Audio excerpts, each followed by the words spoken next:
Hey guys, it's Alexa. Today I will talk to you about how to grow your inventory through grinding. So, for those who are new, warm welcome, and for those of you that are returning, welcome back. It means a lot to me that you come back and watch my channels and my videos, and I really do mean that. So, I noticed Adopt Me did an update, the fire dimension in the Sky Castle. But I don't want to talk about it in this video. I might do a separate one in the near future. But anyhow, long story short, there's special lures for the lure boxes. You can get now 4 new pets. Thing is, about these pets, it's very difficult to collect them from regular boxes, and it's even difficult to find them in trades because so few people get them. And there's a pay to win option where you can just pay 80 Robux and use the special lures and get them. I'm trying not to be pay to win in this game, so maybe I will do one mega or focus on other megas. So if you guys do want to see that and do want to see the new pets in mega form and what we can get for them, please comment right now the name of the pet and I will consider it in a future video. Anyhow, enough of that. Let's just get to the point of this video. How to get rich through grinding. Yes, this is a very important topic, and I find that not a lot of channels cover this. So, long story short again, usually you get a good inventory in Adopt Me in two ways. You can get it through trading and you can get it through grinding. So what people mean by when they say get rich through trading is what they make neons through trading is that they get good inventories by primarily trading the pets. They might be raising the pets, but not that much. Mainly what they're doing are sitting all day trying to get trades and wins. And what I mean through people that say get rich through grinding is that they make neons and megas. Neons primarily and then megas too. And then they get a good inventory that way. So the people grinding are usually easy to spot. They do pet tasks and get bugs and make neons. They tend to have plenty of bugs and they kind of have nice homes. So, and people that are rich through tradings, they're just traders.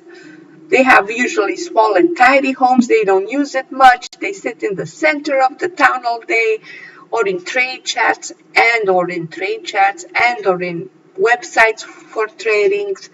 And basically what they do all day is that they swap pets for a profit. Their point is for them to grow their inventory and get as good as pets as possible.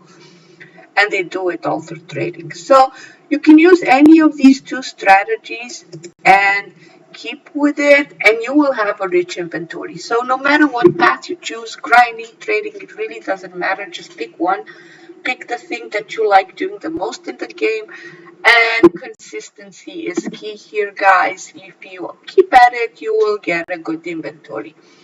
So I will get into the specifics about grinding right now because this is what I do and I know best about and I can show you a couple of tricks and tips and tricks. So when you do grind and you grind most than regular players, you will notice the following. You will have more bucks than other people. Yes, you will have more bucks. You can buy any pet at any event you like. So if they introduce a new pet in the game, you can easily buy 16 for a mega and you won't go bankrupt from buying those pets. And you can swap it for a profit. So you will soon have more pets than you can raise. Your inventory will get flooded with pets and then you really have to pick which pets are better for raising.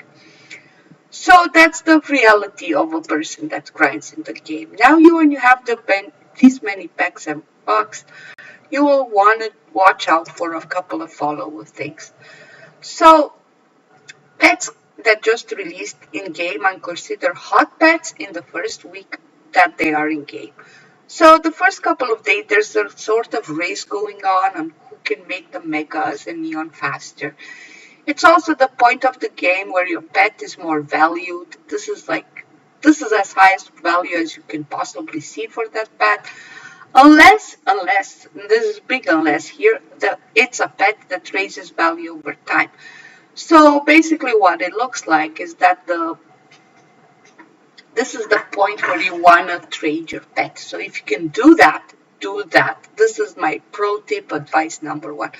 So after the hype is over, the value of the pet is usually going down a little bit. Like when by little bit I mean by a lot. So unless it's in a super creative category of pets, so it's a super cute pet and it's a legendary pet, or it's a legendary pet. If it's a fits all three, that's gonna raise up over time, surely 100%. So those drop in value too after the hype is over, but then again over time, and by over time I mean maybe in years, or maybe next year, or maybe in many months from now, or maybe many years from now, that pet is gonna get more value than its peers. So if you have three rare pets, for example, and one is super cute of them, that pet is gonna gain value over time more than others will. So, kind of like the elephants from Safari X, that's a very good example to use because, you know, and then we have the cow in the farm. And those are pets that are super cute and just kind of got into value over time that people actually want more of those than the ultra rares. And now we have legendary pets, and this is another big focus. Legendary pets are quite easy to collect. They're not as well, it's kind of hard, but it's also kind of easy because there's a lot of chances to get them. And this is where we have categories of legendary pets. So we have legendary pets, which are considered high tires and medium tires, which are pets that left the game a lot. And from this is I mean like Safari Egg to maybe Aussie Egg, like the turtles. Those are really, really good legendaries, and people value them a whole lot different than they do the rest of the pets.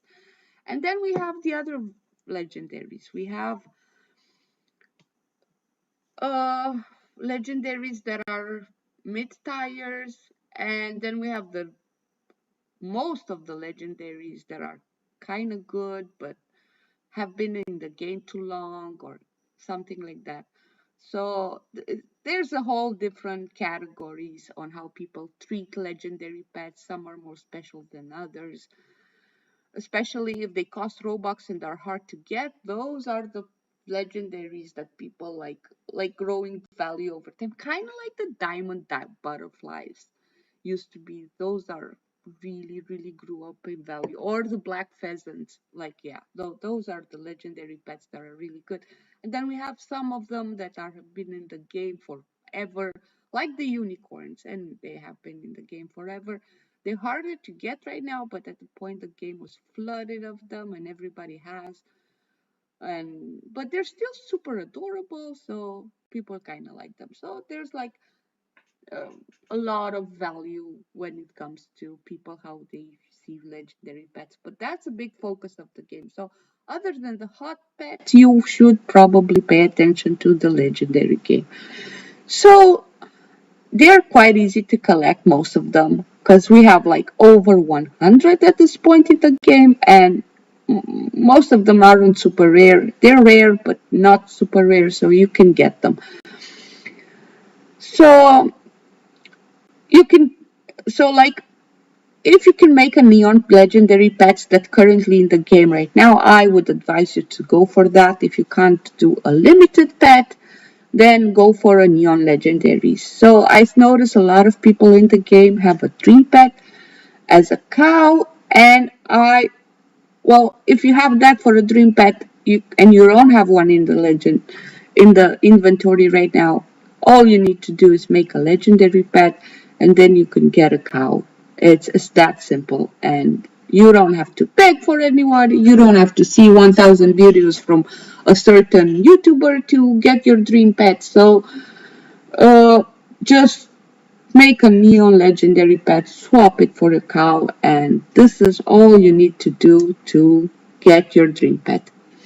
So I noticed at this point we're going to have a little bit of conflict, and a lot of you can relate to saying, well, I don't have the four legendary pets of the same kind, nor I don't have enough bucks to buy the newest pet. So my advice to you, if you're at that point of the game, just do this.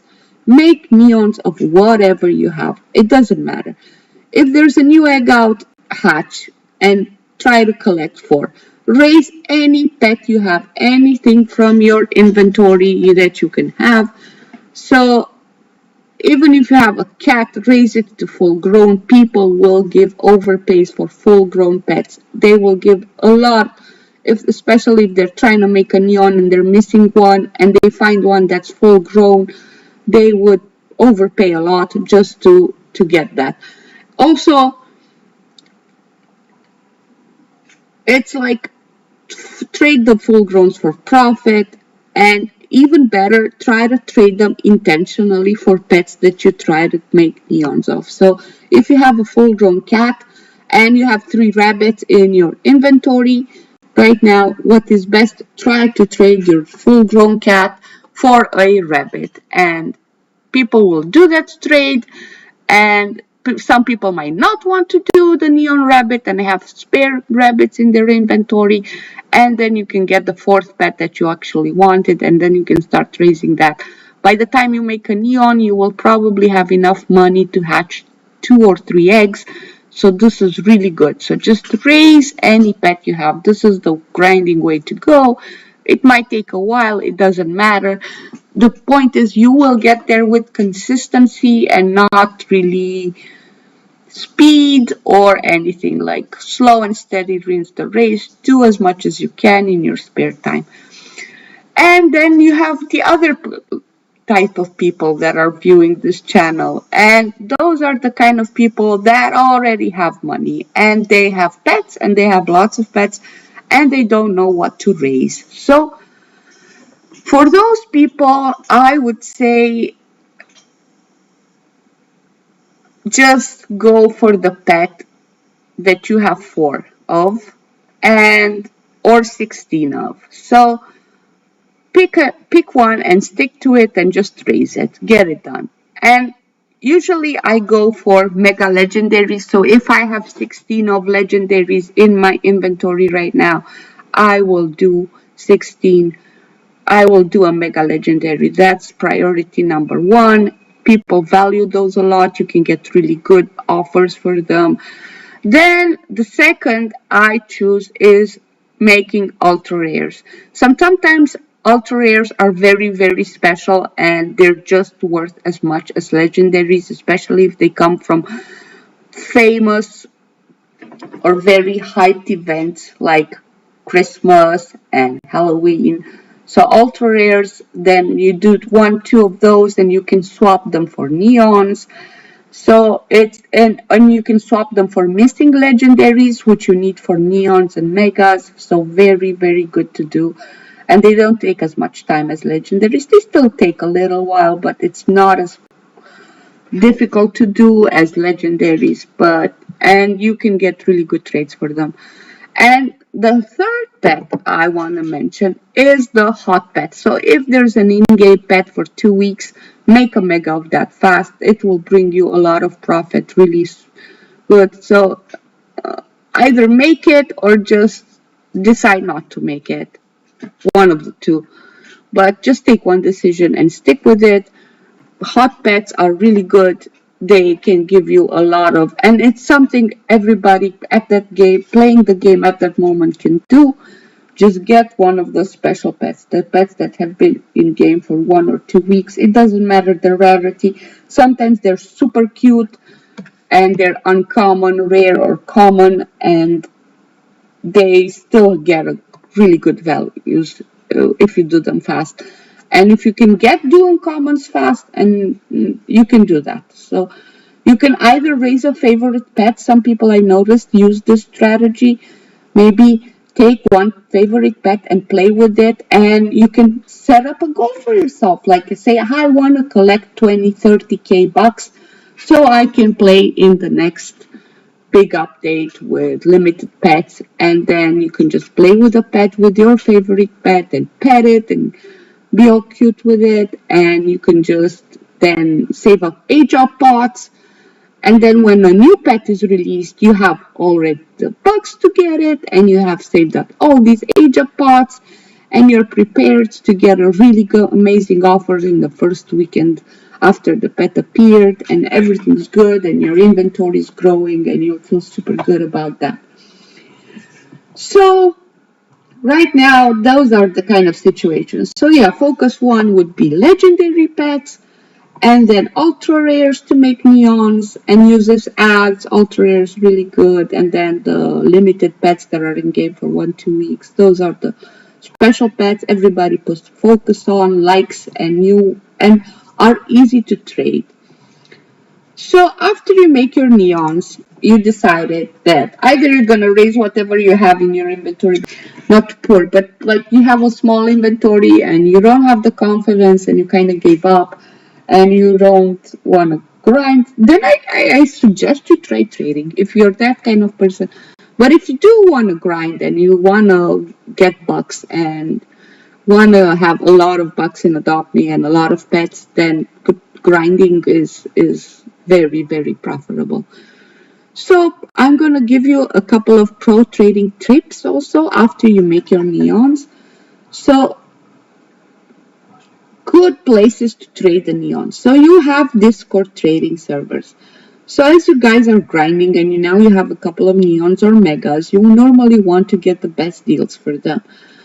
The thing you want to look up is how much your pet is worth. I usually use pet values as a general guideline. I don't always trade according to what's a win, a fair, or a lose. But this is my personal option because I grind and I actually have more pets that I can raise. So for me, it's very, very easy to give overpays because I'm swamped in pets that I don't need anyhow.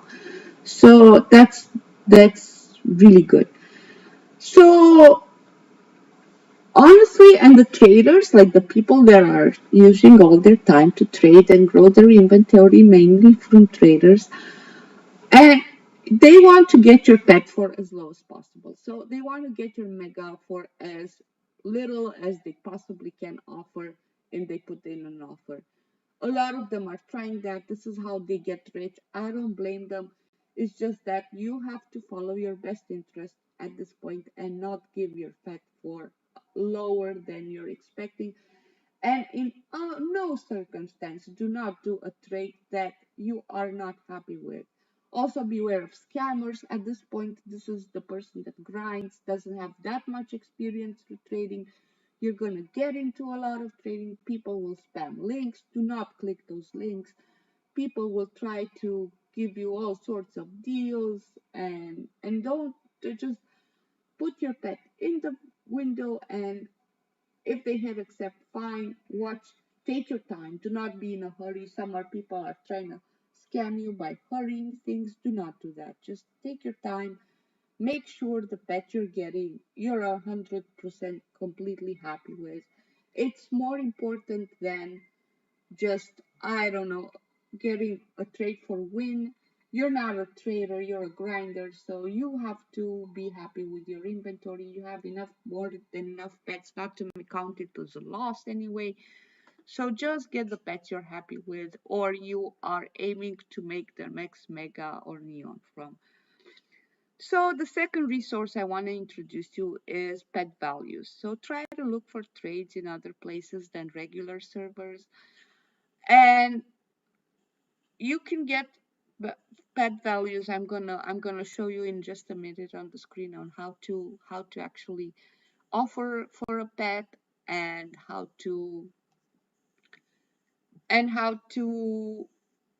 list your pets for being offered. So if you're not getting good offers, then try switching and put your pet in an offer for something that you would like. Do not accept trades that you're unhappy with. Try to avoid that I'm just gonna go for a win, because in trading it's about getting your pet that you need right now for megas, or get really pets that you really love playing with in your inventory, or about getting your dream pet. It's not about as much as win and lose as is for traders are, which do not grind and cannot get bucks and do not have the advantages that we as grinders do. And another good place where you can get trades is famous YouTuber trade servers. So yeah, famous YouTuber trading servers, migrating trading servers, you can get find them sometimes. They kind of like suddenly your server turns rich and there's a bunch of free people that are just migrating from server to server trying to find where the trader groups are. So basically these servers are just for people that just want to trade fast. You're gonna get a ton of offer. You can make a ton of offer for really exclusive pets. These people have bigger inventories than people playing in normal servers. I don't want to be using rich or poor kind of, because that makes people feel horrible. And by no means, I mean, you can have a bad inventory and have a lot of fun in the game. It doesn't, you don't have to go into that race. So it's not about that. It's about you enjoying yourself and having fun in a game. It's not about making people feel bad. So this is about the game to me. So as a grinder, you will have more pets than enough. So you can make overpays and really get the stuff you want when you join the trivia servers. So this is it. We're going to the close. So this is my pro tip advice for grinders in Adopt Me in 2024. I hope it helped. Do not forget to like this video if you guys did enjoy it, and it really helps me know that you liked it and I can create similar content like this in the future. So goodbye guys, and I'll see you in the next video.